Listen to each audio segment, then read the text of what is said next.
continue that. I'm just kind of looking over, making sure that we get everything covered. Today I want to talk with you. We're getting to the third chapter of the book of Job, where Job makes his first speech.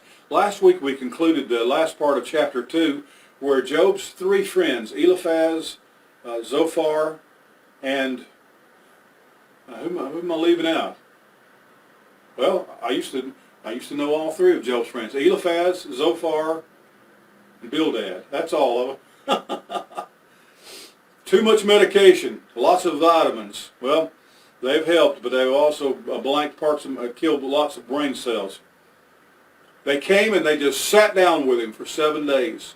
They tore their own garments. They covered themselves with ash from the ash heap, and they just sat there, it says, for 7 days and didn't say a word. Then finally, Job kind of breaks the silence, and we're going to be looking at his speech today. And the primary thing that he says is, I wish I had never been born. What? If we look, I've got some Mardi Gras coins right here, but candle, and I've got these coins here. Now, what if we ever got into a situation, one of my favorite all-time movies, not just a holiday movie, but one of my most favorite movies is It's a Wonderful Life with Jimmy Stewart.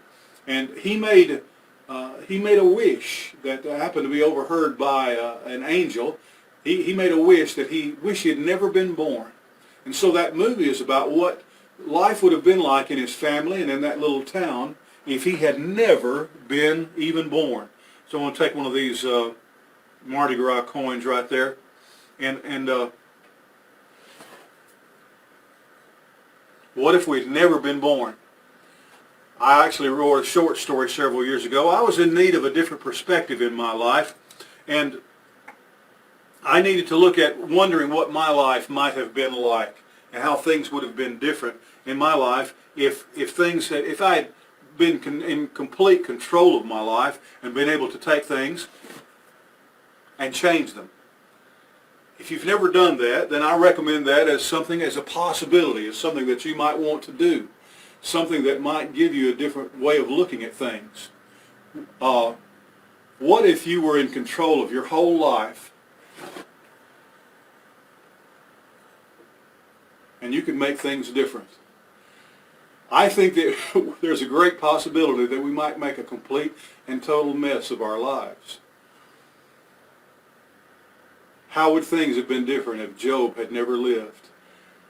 Life is the greatest gift that God ever gives to any of us, and what we can do with it. I saw a quote this week that I don't think I had ever read before, and I haven't researched it to verify, but it was a quote by Mark Twain. It said, "One of the most important days in your life is the day that you were born." One of the most important days in your life is the day that you were born. The second most important day in your life is when you find out why. When you find out why. You and I have not just been born, but there's a why. There's a point. There's a purpose. Now, Job wasn't thinking about ending his own life, but he just wished, because of all the heartache and all the trouble and the sickness that he had, the loss and the sickness, wished he had never been born. If that has ever entered your mind sometimes, and he says it very eloquently, there may be many other people in your life that you need to hear testimony of. I hope that there are other people in your life who would tell you, "I'm glad that you're here. I'm glad that you're around. I'm glad that you have been a part of my life." Maybe that's something important to tell someone when we break the silence. Instead of telling them how wicked they've been and they probably deserve everything they're getting. When I was at work the other day and I saw the phone ring, and I don't take personal calls when I'm working for my boss, but I saw Doug Anderson was calling me from over in Georgia, and I hadn't heard from him throughout all of this. Then I heard the home phone ring, and he'd actually, I don't know how he got that number, but Terry took that call and talked to him a little while. He has been very sick and has been hospitalized with the coronavirus. I told Terry I wish I could have talked to him. I haven't called him back, but I would tell him, it seems like that wicked people got hit harder than good people did, just in jest.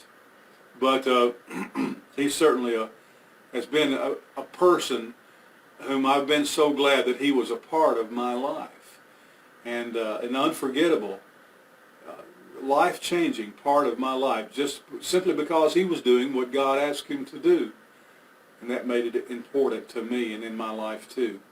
Well, maybe when we break the silence, instead of saying, well, if you weren't so wicked, you wouldn't have been so sick, maybe we should say, I'm glad God made you.